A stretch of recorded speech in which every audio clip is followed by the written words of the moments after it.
organization in the community, but he's always a great protagonist of all good things that happen at the museum. He's always here to support us, and let's give a warm welcome to Rob Schneider. Thank you, Rob.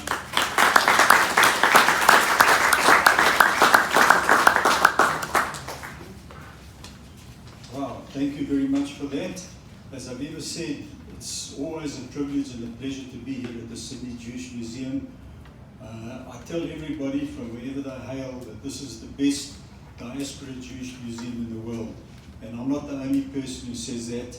I also want to acknowledge the traditional owners of the land, the Ahura people of the Gadigal clan of the Ahura Nation, and to acknowledge leaders past, present and emerging. It's a particular pleasure to see so many friends here, many of whom were at the launch of Barbara's first book in 2012. But listening to Josie and Barbara and all the others who've spoken, and particularly with Barbara, they say that a picture speaks more than 1,000 words. It was wonderful to take a trip down memory lane, and I see you've taken the pictures away, but we've seen them.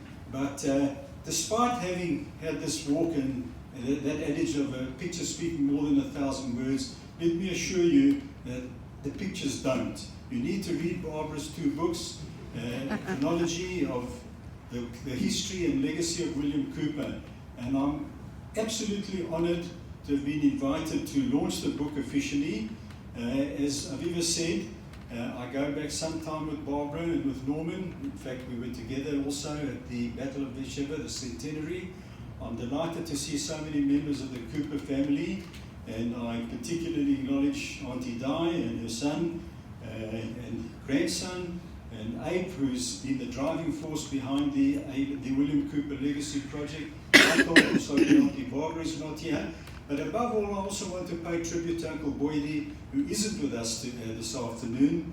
Uncle Boydie is an amazing man, and I've said before on other occasions when I've spoken that if ever there's an embodiment of the continuation of the William Cooper legacy, it's Uncle Boydie. He's an upright man in every sense. He walks tall. I was with him about 6 weeks ago in Shepparton, and we went to look at the murals, and we had a good chat. By the way, after the first visit to Israel in 2009, and it was an amazing experience for me to have 12 members of the Cooper family for the planting of 70 trees in honor of William Cooper, and to mark the 70th anniversary of Kristallnacht.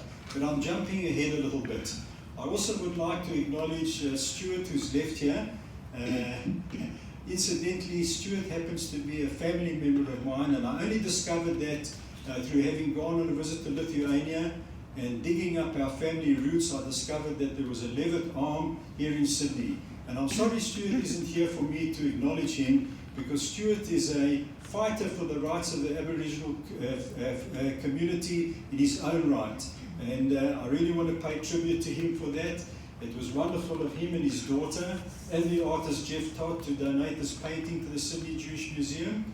And just to touch on the painting, it's a little bit deeper than that, because within the river, and we all flow in the river of life, there's some Magen Davids, there's some bits of clothing, and it's to tell the story of what happened to the Jews in Europe. And of course there's Uncle William Cooper, who had it within him to stand up against it. So let me go back now to my text, because I think I've deviated enough. Friends, there's a Jewish, there is a verse in the Bible, Deuteronomy, Dvarim, verse 20, which refers to tzedek, tzedek, tirdof, justice, justice, you shall pursue. Now it's very interesting to me, because the translation of Deuteronomy in Hebrew is Dvarim, words. And William Cooper was not just a man of words, he was a man of action. And this particular clause or pasuk in the Bible is one of the most important precepts of religion. And certainly it epitomizes the life and struggle of Uncle William Cooper, an Aboriginal activist and human rights leader. There are many commentaries as to why the word justice is repeated twice. I'm not going to profess to be one who can dig and delve into that, but in the context of William Cooper, I really think it's very relevant. because he's known for pursuing justice not just on behalf of his own people, but on behalf of the Jewish people following the seminal tragedy of Kristallnacht and its aftermath.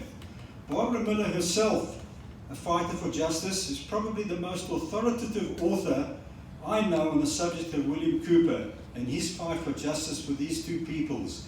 And you can all hear that my accent is a South African accent. Barbara was also a fighter against apartheid, and we salute her as well for being an activist and a person who stands up for human rights.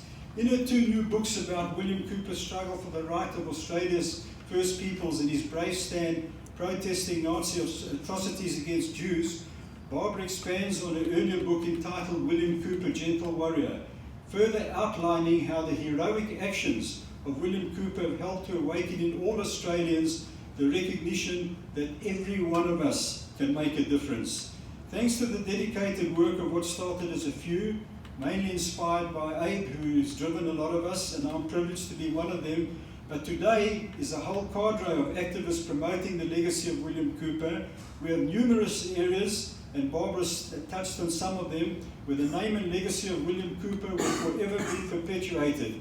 All this is expanded on in the two companion books being launched today. White Australia Has a Black History and Shattered Lives, Broken Dreams. I would venture to say that through the acts of William Cooper and his grandson, Uncle Boydie Turner, and other family members and friends, the face of Australia has changed forever. And as Barbara said, the recent naming of a federal electoral constituency after William Cooper is further testimony to this fact. Barbara Miller has filled in many gaps for those of us interested in the struggle. And as I said in Jerusalem in 2009, at the planting of the first 5 of 70 trees being planted in honor of William Cooper's brave act, marking the 70th anniversary of Kristallnacht, it was inconceivable for me, coming from South Africa, where in 1938 native people did not have the same rights as white people, to think that in Australia an indigenous man who too did not enjoy full rights in the country of his birth should have found it within himself to stand up for the plight of the Jewish people. That man was William Cooper, and I said then and I repeat it today, I do not think it inappropriate to refer to him as the Martin Luther King of Australia. In these two companion volumes, Barbara Miller does the memory of William Cooper proud, and indeed she does us all proud, by bringing to us the amazing story of his life and times, and how his influence and brave deeds continue to inspire us to this day, and will hopefully continue to do so for generations to come. Barbara's expanded history of the life and legacy of William Cooper will certainly go a long way towards ensuring this. It gives me great pleasure to now officially launch Barbara Miller's two books and to salute her and the memory of William Cooper and all who seek to follow his amazing example of goodwill and justice for all. Thank you very much.